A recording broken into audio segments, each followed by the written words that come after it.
All views expressed in this video represent my personal opinions. If you happen to disagree with me, that is your right and you are entitled to a unique opinion. Thank you. Hello everyone, I'm back and ready to make fresh new content. Sorry that it took so long. Anyway, in celebration of the new year, and of being back, I've decided to make a top 6 best cartoons of 2015, in my opinion. The rules for this list are simple. The cartoon has to be aired on a TV network. The cartoon has to be a series, no animated movies unless split into parts. Separate seasons count like a season 2, 3, 13, etc. No anime. And finally, the show must have aired in the year 2015. So without further ado, let's start this with number 6.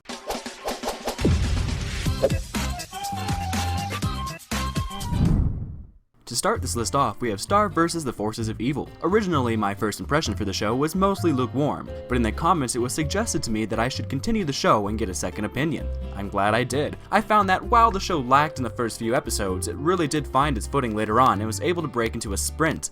Bullshit metaphors aside, I can now say I enjoy watching the adventures of Star and Marco.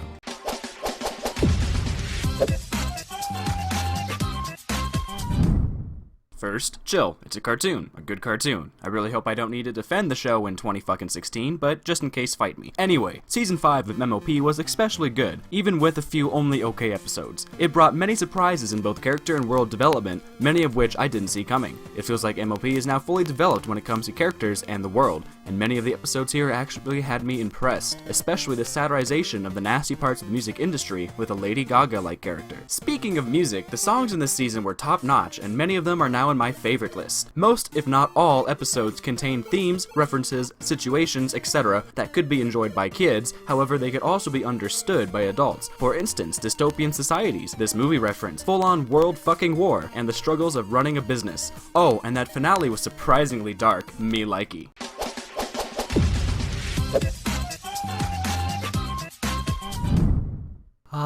We Bare Bears. When this cartoon came out, I was instantly hooked. With all the highly intelligent shows and absolutely silly stupid shows that have been part of 2015, it's nice to have a cartoon that's a good mix of both, just the right amount of intelligence and silliness. Not only are the characters funny, expressive, and well voiced, but the show itself features a really fantastic mix of hilarity, adorableness, seriousness, and the feels. It also looks really nice with its somewhat Penwardian influenced style, and as a perk, the show isn't story-centric, making it easy to get into without the possibility of spoilers or getting lost.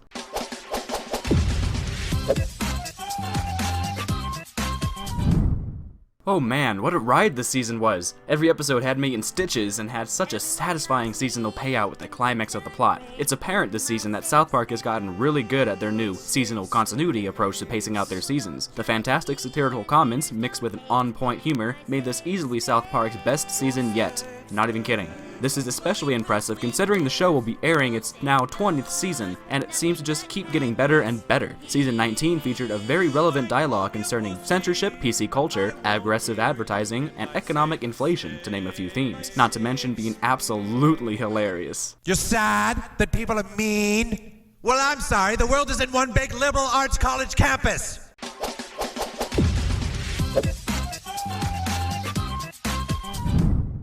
Steven Universe has quickly become basically one of my favorite cartoons of all time, only rivaled by Avatar: The Last Airbender, and is basically the best animated kids show currently airing.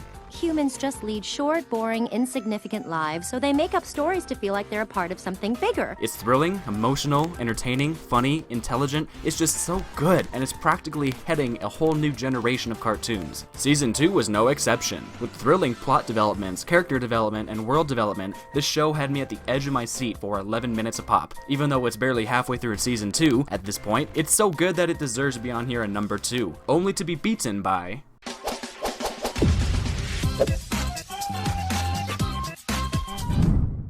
If you didn't see this coming, you probably didn't watch Rick and Morty. Holy wow, what an impressive season. Even though Dan Harmon and Justin Roiland stated that we should expect the best and the worst Rick and Morty episodes this season, all I could find were the best. I mean, the worst episode of the season still gets a high B+ for me. With well done, fluid pacing, ball-bustingly great humor, and surprisingly profound statements, Rick and Morty provides a really deep look into the human condition through the lens of the nihilism philosophy. Did I pronounce that right? Is all of this intelligently portrayed through brilliant writing, gags, and satire. It's the funniest show that I I've seen in a good long time, but it also has moments and themes that legitimately fucked me up, like staring at a wall just thinking kind of moments. Rick and Morty Season 2 greatly improved the already impressive show, and easily takes place at number 1 for my favorite animated show of 2015. Happy New Year's.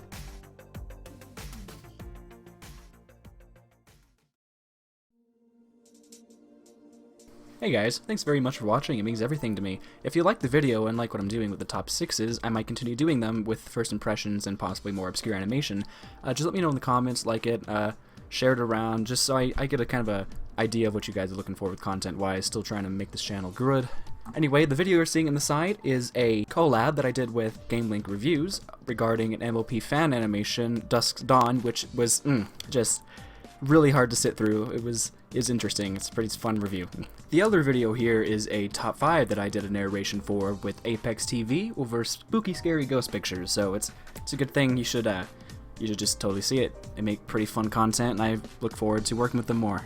So check them out, and let me know how you think about this content. Let me know if I missed a cartoon that I should have added in here, because I'll make an oopsie video, I guess. I don't know.